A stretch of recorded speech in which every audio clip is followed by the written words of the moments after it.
nama Bapa dan Putra dan Roh Kudus. Amin. Ya Bapa, Tuhan langit dan bumi, kerajaan-Mu Kau wahyukan kepada orang kecil dan rendah hati. Berilah kami hati yang terbuka bagi kehadiran dan kekayaan-Mu yang terpantul dalam kitab suci, dalam alam semesta, dan dalam hidup kami. Inilah permohonan kami demi Kristus, Tuhan dan pengantara kami. Amin.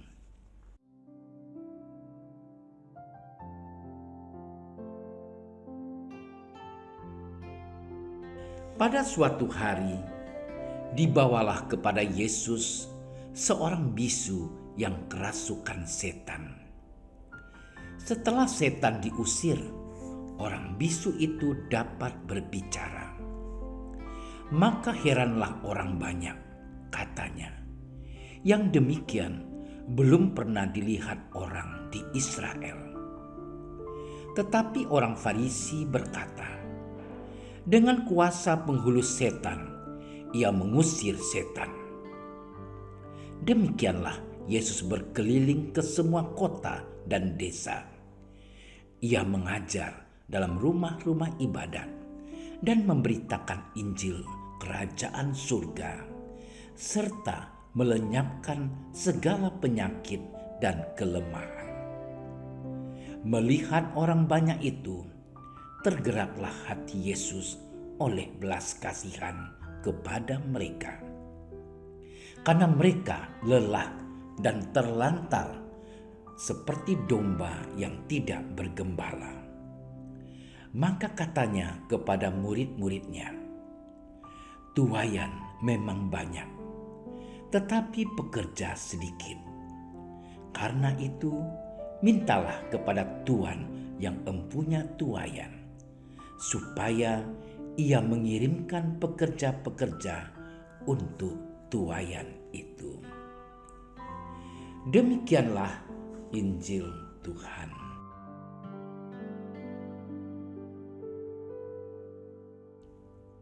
Saudara-saudariku yang terkasih, situasi manusia dewasa ini masih berada dalam bayang-bayang ketakutan akan pandemi virus corona. Indonesia sendiri dapat dikatakan telah masuk gelombang kedua penyebaran virus. Banyak program dilaksanakan dalam rangka pemulihan di berbagai sektor kehidupan. Penerapan protokol kesehatan semakin diperketat untuk berusaha memutus rantai penyebaran. Bagaimana kita dapat menanggapinya dalam kerangka hidup beriman? Yesus berbuat baik kepada manusia. Bacaan Injil hari ini menjabarkan karya-karya baik Yesus, menyembuhkan orang sakit, mengusir setan, mengajar orang banyak. Seluruh karya itu selalu terlaksana dalam dasar belas kasih. Yesus hidup, bersabda, dan berkarya selalu dalam kerangka belas kasih, sebab demikianlah hakikat dirinya yang adalah sang belas kasih. Dialah Tuhan yang menjadi sumber cinta kasih. Yesus adalah guru dan teladan unggul dalam karya belas kasih. Saudara-saudariku yang terkasih, inilah keyakinan yang patut kita banggakan. Yesus telah mengajarkan kepada kita apa arti sesungguhnya dari belas kasih dan berbelas kasih. Kepada kita disampaikan tugas perutusan untuk juga menunjukkan arti sesungguhnya dari belas kasih dan berbelas kasih dalam kata dan perbuatan. Dalam situasi dewasa ini, apa yang dapat kita perbuat? Kita dipanggil seturut bakat dan talenta kita masing-masing. untuk menjadikan dunia lebih baik. Dalam arti tertentu, kita dipanggil untuk mewujudkan kesejahteraan umum. Kita mengetahui bahwa situasi dewasa saat ini sedang kacau dan sulit karena pandemi. Dalam situasi demikian, kita sebenarnya sedang dipanggil untuk ikut serta memulihkannya. Ada banyak cara dan sarana yang dapat kita gunakan. Tidak perlu yang muluk-muluk. Kita bisa memulainya dengan menerapkan protokol kesehatan secara ketat. Kita berusaha setia memakai masker. Kita berusaha rajin membersihkan tangan, entah dengan mencuci tangan pakai sabun ataupun dengan menggunakan pembersih tangan hand sanitizer. Kita pun perlu berani dengan tegas untuk menghindari kerumunan dan mengurangi mobilitas. Di saat yang sama, kita tak perlu merasa kehilangan jiwa sosial.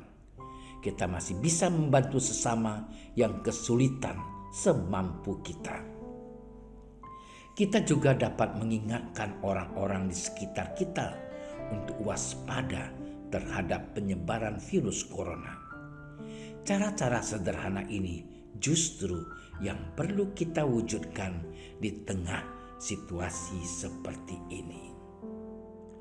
Saudara-saudariku yang terkasih, Yesus sungguh baik dan kita pun diundang untuk menjadi orang baik di tengah gereja dan masyarakat.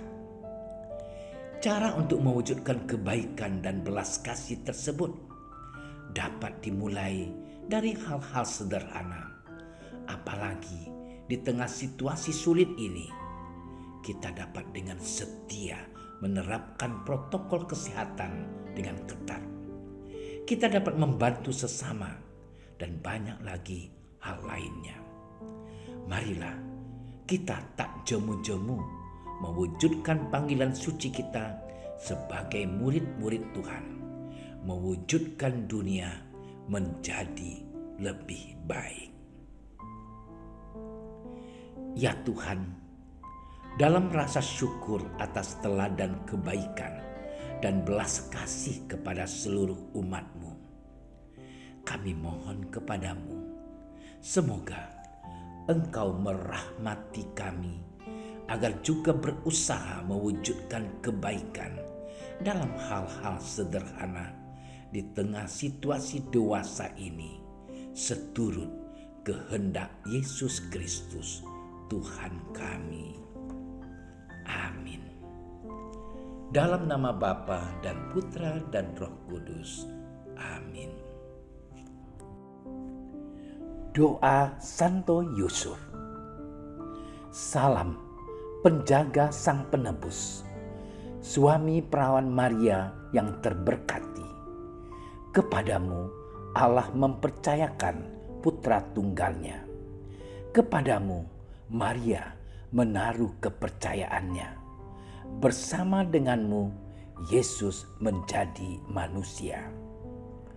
O Yusuf yang terberkati, perlihatkanlah dirimu sebagai seorang bapa juga bagi kami, dan bimbinglah kami di sepanjang perjalanan hidup. Perolehkanlah bagi kami rahmat, belas kasih, dan keberanian, dan lindungilah kami dari segala yang jahat. Amin. Bapa kami yang ada di surga, dimuliakanlah namamu, datanglah kerajaanmu, jadilah kehendak-Mu di atas bumi seperti di dalam surga. Berilah kami rezeki pada hari ini, dan ampunilah kesalahan kami, seperti kami pun mengampuni yang bersalah kepada kami. Dan janganlah masukkan kami ke dalam percobaan, tetapi bebaskanlah kami dari yang jahat.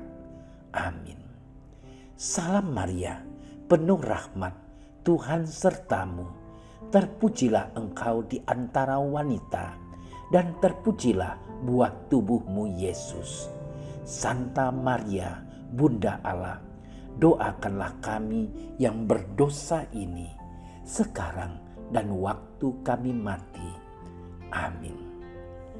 Kemuliaan kepada Bapa dan Putra dan Roh Kudus, seperti pada permulaan, sekarang, selalu, dan sepanjang segala masa.